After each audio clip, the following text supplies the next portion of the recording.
12月9日，中国海洋石油集团有限公司中国海油放出消息，由该公司投资建设的我国最大商业地下石油储备项目全面开工。项目投用后，将实现进口原油的快速存储、加工、消化和周转，为我国油气资源稳定供应提供保障。大卸商储项目位于浙江宁波市北仑区大卸岛，由中国海油自主设计并投资建设，是国家重点建设项目。该项目涉及建设规模为300万立方米，总投资近30亿元，预计2026年底建成。项目包括300万立方米地下原油冻罐，以及地面原油储运和配套设施。大卸商储项目是在山体下方开挖石洞，利用天然稳定的地下水和人工水幕系统，共同构建安全可靠的水密封空间，存储原油，利用稳定地下水位压力形成地下水封，具有库容量大、安全、除品损耗少等优点。中海油石化工程有限公司总经理吴广增介绍，项目采用自主研发的地下水封冻库冻式围岩稳定评价、全工况蓄水试验、水幕系统水封检测等关键核心技术，可保证地下原油冻罐50年涨周期运营零检修。目前，我国石油商业储备主要有地面储罐和地下水封冻库储存两种方式。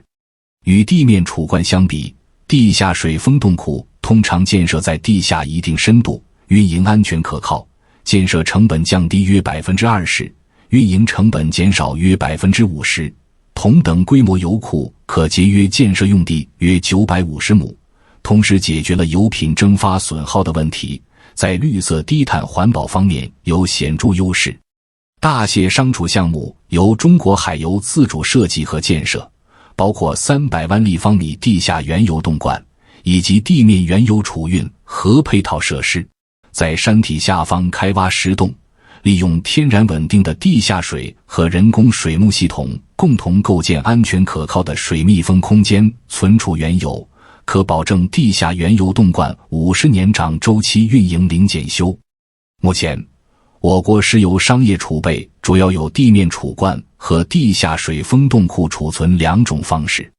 与地面储罐相比，地下水封冻库通常建设在地下一定深度，运营安全可靠，建设成本降低约 20%， 运营成本减少约 50%。同等规模油库可节约建设用地约950亩，同时解决了油品蒸发损耗的问题，在绿色低碳环保方面有显著优势。大卸商储项目的建设，为我国发展石油商业储备开辟了新的路径，具有很好的示范价值和借鉴意义。中海石油化工进出口有限公司董事长刘大平表示，项目2026年底建成投用后，将向华东及长江沿线提供稳定的原油供应，对于进一步促进当地石油供需动态平衡，应对能源供应重大突发事件以及丰富能源行业数字化转型实践具有重要意义。刘大平表示，大卸商储项目是中国海油与宁波市进一步深化企地合作，携手保障国家能源安全的重要实践。项目投产后，将实现进口原油的快速存储、加工、消化和周转，推进中国、浙江自贸试验区油气全产业链发展，为宁波市打造以油气为核心的大宗商品资源配置基地提供有力支撑，为华东及长三角乃至全国油气资源稳定供应提供保障。在实体建设之外，大卸商储项目还将同步开展虚拟孪生工厂建设。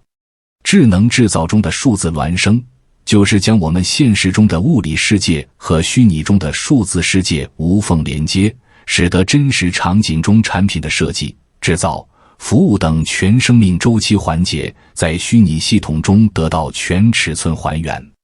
全尺寸还原能够带来诸多好处，例如在产品设计过程中，如果直接从图纸开始设计，会有不少设计风险，从而增加成本。但使用数字孪生技术，就可以在电脑中还原产品的预期效果，减少在设计上的失误和成本。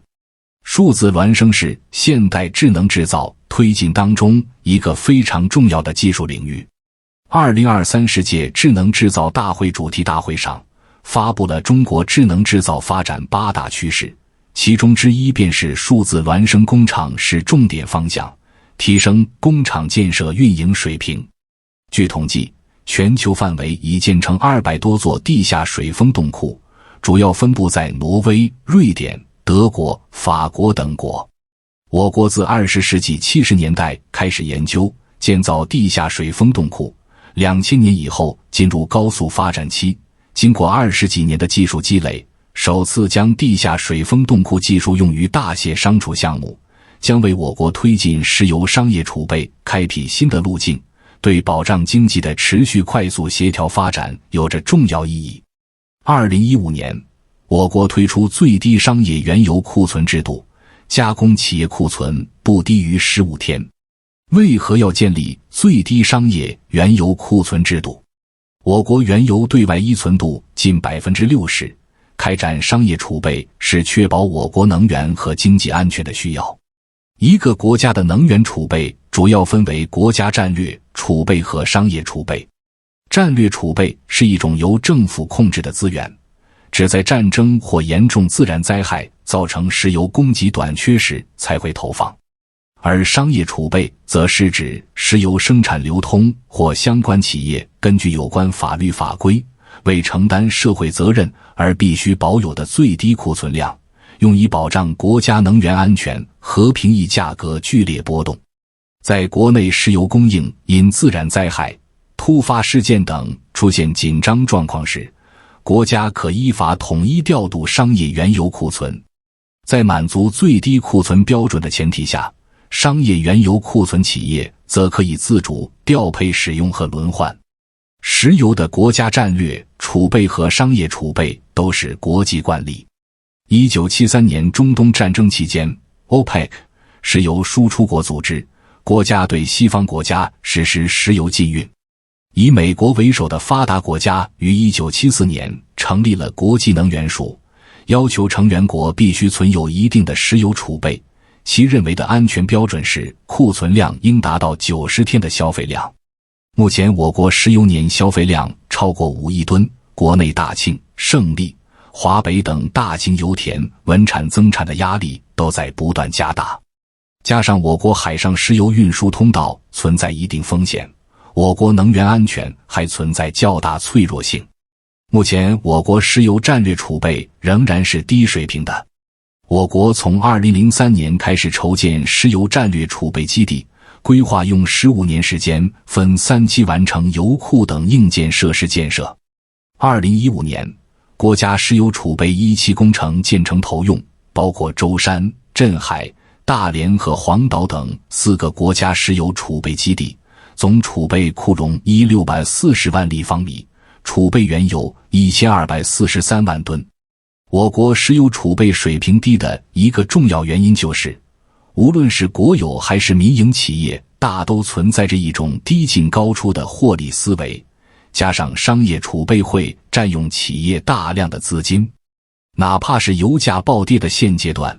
由于对未来油价走势预期不明朗，也没能激起企业大量储油的愿望。我国适当增加国内商业原油储备，并不能简单认为是对国际原油市场的抄底行为，而是基于国家能源安全的长远考虑。